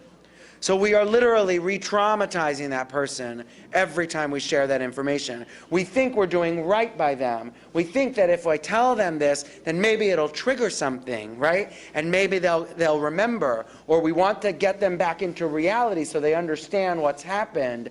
But really what we're doing is potentially traumatizing them every time. Now that's an extreme example of when fibbing can be helpful. But there are other times when fibbing can be really beneficial. And in some cases, it's partnering with a third party, which we're going to get into when we talk a little bit about behaviors, and I'll explain what I mean there.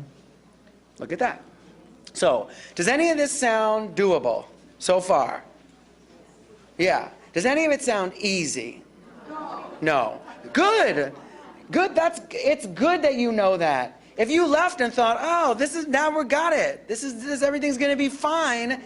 I'd be doing you a disservice. This is really hard, but you can learn how to do it. It is a set of skills. I'm not talking about, oh, Matt said do this, now I'm just going to go and do that. I wish it was that simple. It is a whole new set of skills that you have to learn and employ and practice and get good at. None of us is born knowing how to do this.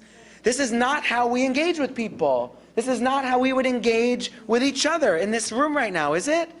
No. So it is a skill set. But absolutely, if you are willing to try and willing to learn how to do it, you can be more successful. But if you look at every slide I've showed so far and said, that's not going to work. There's no way that's going to work. He'll never go for that. She's never going to. No way. No. Then I got nothing. I got nothing else, right? We have to be open to trying new things. We have to be open to learning a new set of skills. And we can help you along the way. Because again, we're not born with this skill set. We're pretty good at it, I think, fair to say. Caring Kind is pretty good at it. We have a 24-hour helpline you can call 24/7, 365 days a year. We speak 200 languages on that helpline. There's no reason not to call and say, I tried this and it didn't work. Now what? I tried that and it didn't work. What do I do? Matt said to try this and I did, but it's not working. We'll help you problem solve and figure out new things you can try. We'll ask questions. What kinds of music does she like? We'll ask questions. Do you have food that he really enjoys? Things like that. What kinds of things did he do for a living? Those kinds of things can be information that helps you understand why people are doing things the way they're doing them. We got a great example of that. We heard from a person who they called and said, my father's getting up every morning, every night in the middle of the night at 3 o'clock in the morning, and we don't know what to do about it. And we would say, we try to get him to go back to bed. We try and validate his feelings and redirect him back to the bed. Sometimes we get him to have a cup of tea and then get back to bed. But every night it's happening 3 o'clock in the morning. So he said, well, tell us about him. And so we went through his life story, and we found out that he worked at a bakery. Well, what time do you get up when you work at a bakery? You get up at 3 o'clock in the morning. So he's thinking it's time for work. And all they're doing is go back to bed, go back to bed. But when you understand why he's getting up at 3 o'clock in the morning, then you can fib and say the store's closed today. Or the bakery, you took the day off. And I'm riffing off the top of my head. But I think you get my point. There are things that we can do to make the brain a better offer that isn't, no, go back to bed. You don't work anymore. You retired. You sold that bakery. Don't you remember all that stuff? That's arguing, right? That's that arguing that I'm talking about, that reality orienting. What we want to do is figure out why they're doing what they're doing and make the brain a better offer, right? So if we say, oh, the bakery's closed today, you get to sleep in. Right? I'm putting a positive spin on it, right? Or let's have some tea. You don't have to rush around this morning. How great is that? Let's have some tea, calm down, and then we can try to get the person back to bed. So we're going to start with what are challenging behaviors, and then we're going to spend a little bit of time understanding some of the common causes of them, and then we're going to explore the role of that communication, what we've just really spent a lot of time on, with the role of communication in managing some of these challenging behaviors. So this is a pretty long list, not all inclusive, of course, of some of the more common challenging behaviors. So for those of you who can't see the screen, I'm not going to go through each of them, but screaming, moaning, cursing, paranoia, hallucinations, aggression, incontinence, wandering, anxiety, biting, repetitive behaviors, loss of initiative. These are the kinds of things we're talking about when we talk about behaviors. Huh?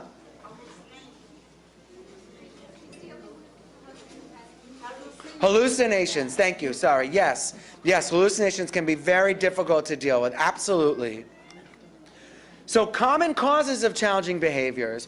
I think that we can lump most behaviors into one of 5 causes. It's either physical, emotional, environmental, task-related, or about communication. And I'm going to unpack each of these now for us a little bit in more depth. So is it physical? And by physical, what do I mean? And again, when we think about behaviors, we have to think about behavior is communication. So look at all of this through that lens, that people are behaving in ways to communicate something to us.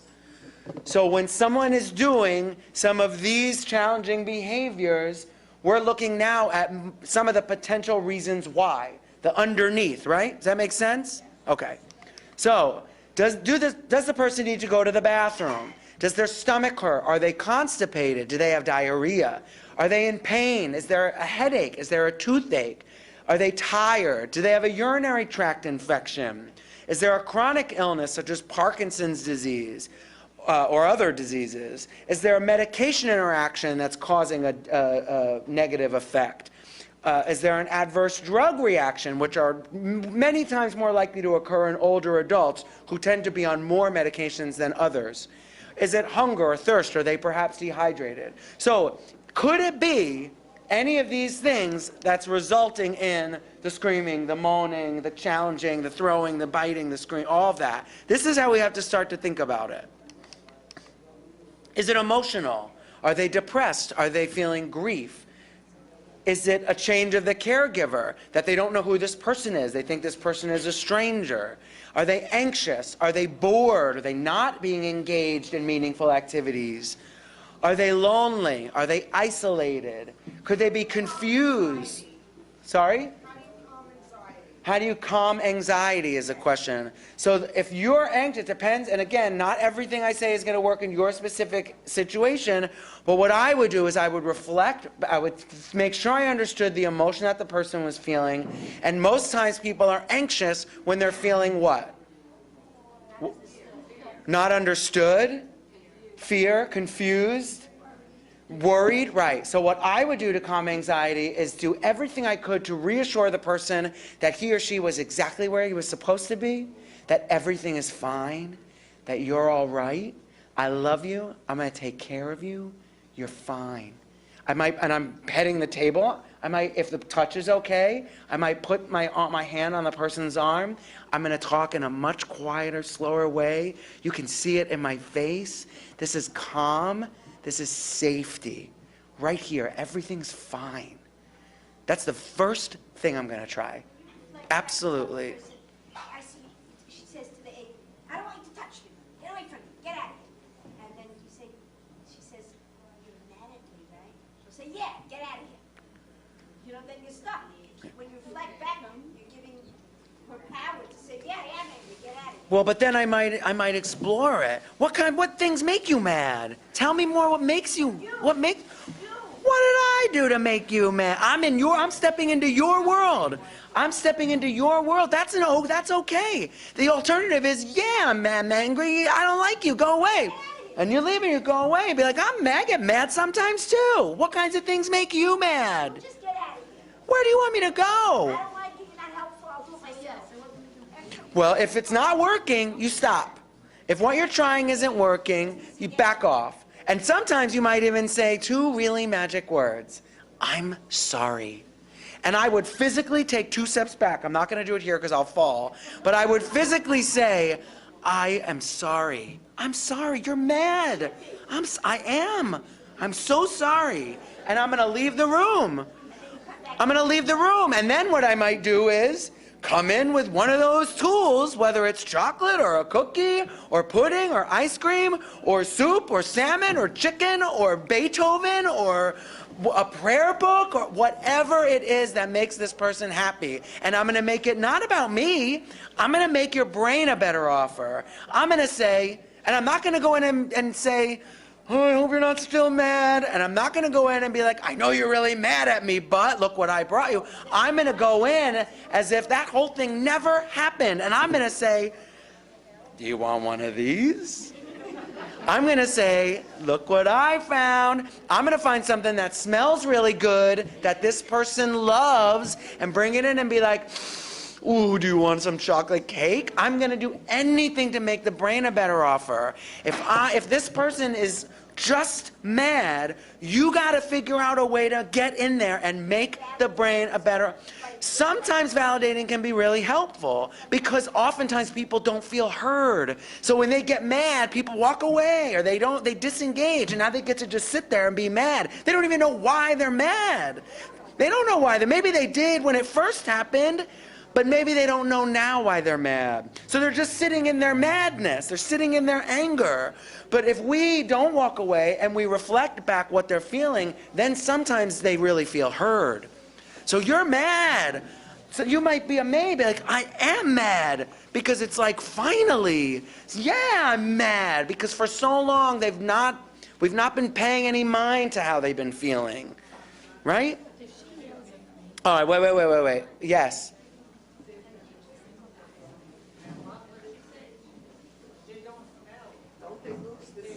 At some point, it depends. It depends. But sometimes it might be enough to say, this cake smells delicious. And maybe they're going to say, I don't smell it. Or maybe they'll be like, give me cake. We don't know until we try. You're right. You're right. And again, I'm talking very generally. Please don't misunderstand. You can't leave thinking everything Matt said is supposed to work in my situation. I wish. Some people, they don't have the ability that olfactory sensation, the ability to smell. But it depends on where within the spectrum of the disease the person you're caring for is. And maybe that's how you find out. And maybe one minute it works and the next minute it doesn't. The key is the more we know, the more tricks up our sleeves we have.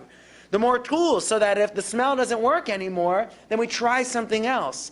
Then maybe we try the music. Maybe we try prayer. Maybe we try a TV show that the person is always like. There are lots of other things we can try. I have to limit the questions because I told you I put too much in my presentation and I only have a little more time. So if we have time at the end, I promise.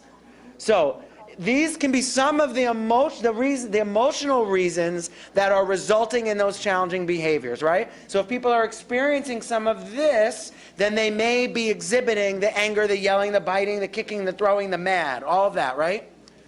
Is it environmental? Is the environment too small? Is the room too big? Are the lights too bright? Is it too dim? Is it too hot? Is it too cold? Are there shadows on the wall that are creating visual hallucinations for me? I see other things in the shadow, right? Is no contact with the outside world, so no fresh air. Fresh air in an environment can make a big difference. Is there too much glare or too much or too little light? Those are environmental things that can result in challenging behaviors. Or is it task related? Is it that the task is too complex? Is it that the task is too basic? Too infantilizing? Are we asking someone to do something that is too easy for them and they feel like you're babying them? Are there too many steps, like the go make a sandwich conversation that we had before? Is it too complicated? Is it too few visual cues? Are we not setting them up for success in the way that we were describing before? Or is it too unfamiliar? Is it something that they don't understand, that they can't wrap their head around, and so it's scary to them in that way? Could it be related to what you're asking them to do, the task? Could that be why they're exhibiting those challenging behaviors? And lastly, is it communication? So is it about a misunderstanding of communication? I'm going to spend a minute on this. So communication changes occur very early in the disease. In the early stage of the disease, maybe it's word or phrase finding. The person may know what they want to tell you, but they can't find the word in their mind. So you may say, how'd you get here today, Matt? And I say, well, I took that metal people mover that goes underneath the street. I know how I got here, and I want to tell you, and I can, but I can't get the actual word subway or train out. But by the middle stage, language is very different. We're looking at roughly 25% of one's vocabulary is gone. About 1 out of every 4 words in the middle stage of the disease. Imagine if you didn't understand 1 out of every 4 words I've said so far tonight. There would have been a lot less nodding and a lot less agreeing, right? But not only do they have a harder time understanding us, we're having a harder time understanding them. And by the late stage, as we heard, very often all language is lost. So if language is the way that we communicate historically with people, and we know that there are challenges in our ability to communicate in that way pretty early on in the disease, from a behavioral perspective, we have to think of behavior as communication. That people are behaving in ways to communicate an unmet need to us. And again, it's not enough for us to stop at what they're doing. We need to be detectives and try to figure out why. And the list of physical, environmental, emotional, or task-related, those are just some of the things for you to go through when you're trying to figure out why the person is behaving the way he is or she is. So, common behavioral triggers, and some of these may resonate with some of the approaches you might have. Forcing something on a person with dementia who is unable to communicate their discomfort. If you ever try to force someone to do something and they react with a behavior, whether it's yelling or screaming or biting or throwing things, right? That makes sense. It makes sense. They can't communicate their discomfort or their frustration. Fear resulting from feelings of intrusion into one's personal space. And that may be the get out of here. You're driving me nuts. I can do it myself. Leave me alone. Because you feel your personal space is being invaded. And because these aren't children, they're adults, right? That becomes a very serious issue, that personal space for folks. So we need to be very mindful of invading it. Misunderstanding or misperceiving a threat that is not there. People often with dementia are confused about what's happening around them. So they misunderstand. They think that anxiety that you asked about, they think that there's a threat there, or they don't trust what's happening around them. They're trying to make sense of the world around them. They may behave in ways to show us that they're fearful or anxious or mistrustful. And an inability to describe in words what's needed. And that's a big one. People start banging on the table or throwing things, yelling. They're trying to tell us something that they can't in words. It's up to us to figure out what it is they're trying to communicate. So I put up here these behavioral responses, and at the bottom you see neutral and passive, and it's just a pyramid. And then it can move, if it doesn't get addressed, it can move to being disruptive. Could move to the person being agitated and behaving in an agitated or aggressive way. Then it can move up to being really aggressive and screaming and throwing things and yelling. And then it gets catastrophic. This is what happens if we don't address the behavior. But instead, and it's not about what the person's doing, it's about addressing why they're doing it. If we just try and squash what's going on, we're never going to get at why they're doing it. Thank you so much. I really appreciate it. Another way to think about this is like an iceberg.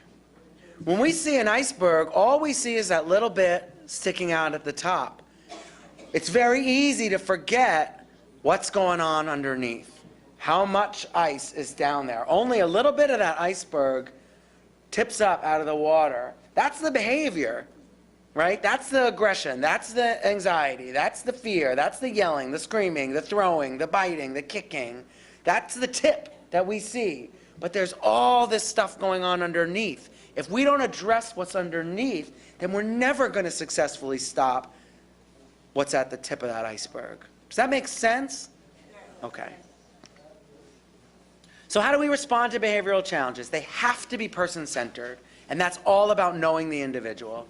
How they spent their life, their hobbies, their work, their schedule. Did they shower in the morning or take baths at night? That's a big thing, because now if we're trying to get them to change that and go do something in the way that we want them to, or the aide wants them to, you're darn right they're going to start to let you know that they're not going for it, because it's inconsistent. If you're 87 years old and most of your life you took a shower or a bath at night, and now someone's coming in and telling you got to get up in the morning and shower, I would fight that too. Why all of a sudden, after living all these years, making your own decisions, doing what is consistent with what you want, now all of a sudden you have to do it in another way? We're all going to put up that fight. Most people are not so amenable to that kind of change in something that's really ingrained in who they are. So knowing who the person is allows us to honor who the person is. Did their life revolve around caring for children or cooking or playing instruments? Did they like to exercise? Did they not like to exercise? Did they like to be outside and go for walks, or did they really not enjoy that at all? Some people like nature, some people can't stand nature. If you're caring for somebody who doesn't like to be outside, and the aide thinks that getting outside and going for a walk is going to be a good thing, and you come home and they're fighting all the time, maybe it's because the aide doesn't understand their preferences, doesn't understand, I'm trying to get in to get out of the house, it's good to get out of the house, we live right near the park. It doesn't work for the person, it's not going to work.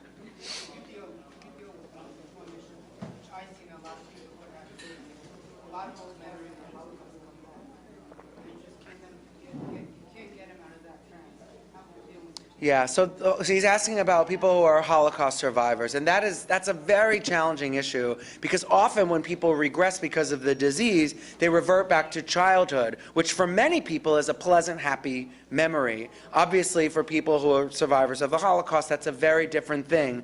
If there are opportunities to tap into things that are positive remembrances from their childhood, or things from their later years, things that brought them pleasure. It's really still, despite the complexities of that issue, and I think there's information that I can send over and share with you about strategies that are specific to Holocaust survivors. Unfortunately, I don't have time in my time today to really unpack that, but there are things that can be done. But it's still about making the brain a better offer. It's still about finding out a way to tap into something that's historically brought that person pleasure. And often it can be anxiety. It can be fear that the person is exhibiting. Right, and so reassuring the whole package together. Yeah. So we can connect outside of this. And if any of you are dealing with these kinds of issues as well, I hope that you would call us and let us help you. We have people on the phones around the clock who can get this information. Okay, I'll tell you about the services in a minute, but there are things that can be done to make a difference. We got to spend more time figuring out who the person is to figure out what's going to work and what's not. The tools that you have in your toolbox are going to look very different than the tools that someone else has. So I want to spend a minute on the theory of the two worlds. I have about 8 minutes left. There's our world, and I've touched on this a little bit, but hopefully this visual will make it come to life a little bit more. So there's our world, which is rooted in reality and facts and reason and logic and good judgment and insight and intelligence, all of that. And then there's the world in which the person with dementia is living, which is rooted in none of those things, except for intelligence. But it's not rooted in reality and judgment and good judgment and logic and reason and facts. It's rooted in what's happening right here in this very moment. And so too often we try and drag the person with dementia from their world into our world. We use something called reality orientation, which is, do you know what day it is? Do you know what you had for breakfast? Do you know who the people are in this picture? Do you know what tomorrow is? These kinds of things, we do it for the right reasons, but we're not going to have the best outcome as a result of that. What we want to learn how to do, and again, this is part of that skill set that I'm talking about the whole time, rather than drag the person with dementia into our world, we need to step into their world. We need to join them in their reality and really spend time there so that we can try and understand what it is that's going on and address those unmet needs in a meaningful way. So how do we do that? We detect and connect. We talked about being a detective, figuring out what's going on, why they're behaving the way that they're behaving. Step into their world. Don't drag them into ours. Don't say, well, it's Wednesday, and it's June, I almost said May, and it's June, and we're in New York, when they think that it's Saturday, and they're in Arizona, and it's December, right? There's no point in correcting them. Step into their world. Don't drag them into ours. And see the world as best we can through that lens, through their reality. Try and put yourself in his or her shoes. Understand their reality in context before intervening. Something like being a Holocaust survivor, that's the context of that reality. That's going to inform how you're going to intervene. But when you're thinking about a behavioral issue, you need to know what happened right before the behavior started, what happened during, and what happened right after. So we can try to identify some of those triggers. Maybe there's a time of day when the person starts to regress into that anxiety. Maybe it's right when they wake up and they're more confused, because sometimes it takes us a little time to kind of shake off the fact that we were just asleep. Maybe it's right after they take their medication. Maybe it's before they've eaten and they're hungry. We need to think about, like, this is all about being a detective. What was the antecedent to this behavior? What happened before the behavior started? If we can identify trends or triggers, that's a really big step in the right direction. Yes? Stepping into their world, where to us, for instance, Saturday is a lot different than a Monday. If they think it's Monday and it's really Saturday, you're saying we should step into their world? Well, the alternative is arguing, right? So have you've won those arguments? I just mentioned that it's Shabbos. And then what happens? It's quiet and they might argue, but they realize. Yeah. So my sense is when you tell someone it's Shabbos, that triggers the response you want. Not always, perhaps, but then they get dressed and they get ready and they leave the house because of the importance of the day. I think when it becomes more of an issue is when it's not Shabbos and the person thinks that it is. If you argue with them, then it's a whole other, we're just continuing that, right? We're escalating it. There we wouldn't want to argue, because it wouldn't make a difference. I think it's when it's the other way around. So we have to argue. Well, I mean, I don't know that it's arguing in that way. If the person said, no, it's not, you're wrong, then I don't know that I would continue to fight. I think we have to figure out, and I'm not saying, I understand the importance of going to shul, but to do the thing, right. I think, yeah, these are complicated issues that don't have very easy or straightforward solutions. And I think we have to take every case on a case-by-case basis. So, understand their reality, what happened right before, what happened during, and what happened after the behavior, and approaching the person calmly and respectfully. After that, we want to address physical needs first. So we want to make sure that there are no medical issues, right? The list of physical that I said before, we want to address those medical issues. We want to address problems like dehydration, like hunger, or a lack of social interaction by giving people opportunities for engagement. And we want to address those environmental triggers that may cause discomfort, whether it's dimly lit rooms or noisy rooms, if the TV is on loudly or things of that nature. We want to address those issues. And then we address the emotional needs. And we've talked a lot about this already. I recognize that I'm reiterating.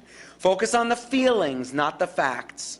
Use your knowledge of their preferences to provide that appropriate intervention. Again, which of those tools in your toolbox is going to be most successful? And redirect the energy into the soothing activity. That's making that brain a better offer. And then reassess. So after you've done that and the person is calmed down and engaged in activity that brings them pleasure, and you have some time, hopefully, you reassess what happened. Explore and connect with the person. Step into their world. What worked and what didn't? What may have been the thing that happened right before, so you can identify some of those triggers so you can try to avoid them in the future? And how do we make those adjustments so that we're successful? Sometimes notebooks can be really helpful. So writing things down, keeping a record of when behavioral issues took place so that you can figure out what, if you notice some of those trends, that way it can be really helpful as well. So we also need to, from a communication perspective, we need to maximize our ability to communicate effectively by first and foremost addressing hearing and vision impairments. If people can't hear you, you're not going to be able to engage them. If people can't see what's going on around, you're not going to be able to engage them as successfully. Limiting distractions, so I would not have a conversation or try to get somebody with dementia to do something with me while the TV is blaring in that room and there's a conversation happening right next to us. I would get down on eye level. I would look them in the eye. I would use those 5-word sentences. I would use a different tone of voice and an engaging look in my eye. I would try to connect with them in that way. I would not do anything in this really kind of chaotic environment where there's lots of things happening concurrently. I would eliminate barriers to communication and be mindful of the time of day. And I talked about this before. People are better in the morning. People are better at night. People are happier and more content after they've eaten. Sometimes people are less happy and less content after they've taken their pills. So we need to really understand the person's routine. So remember, the behavior is an attempt to communicate an unmet need. We have to view the behavior through a new lens. Remember, I mentioned at the beginning that if the old ways were working, none of us would be here right now. If the things that we were trying were successful, we wouldn't have to have meetings like this. We have to start to look at behaviors and communication through a new lens. We have to embrace the fact that there are skills that we can learn. We need to we have to recognize that the person with the disease cannot change. Only we can change. And if we want this to be any different, it's on us to change. We have to. And we have to try not to take behaviors personally. And I know that that's a really hard one. If we remember that the person is ill, that there's a disease at play, and that it isn't about us, and that it isn't necessarily about them, but it's the disease, hopefully that can allow us to have a little bit of distance and let some of these things roll off our back and not be taken so personally. But again, that's hard because, as I said earlier, the person looks the same as he or she always looked and often sounds the same, and you care about them very much. It's very, very complicated. But if we can figure out a way to have that healthy distance emotionally and not take things that are happening so personally, that's going to do ourselves a lot of good. And then lastly, remembering that we cannot do it alone, that there are resources out there, our programs and services. I believe there are brochures here, yes. So my organization is called Caring Kind, the Heart of Alzheimer's Caregiving. We used to do business as the New York City chapter of the Alzheimer's Association. For many, many years we were with them. And last December we left. We are no longer a part of the National Alzheimer's Association. The main thing you need to know is that in most ways this changes in name only.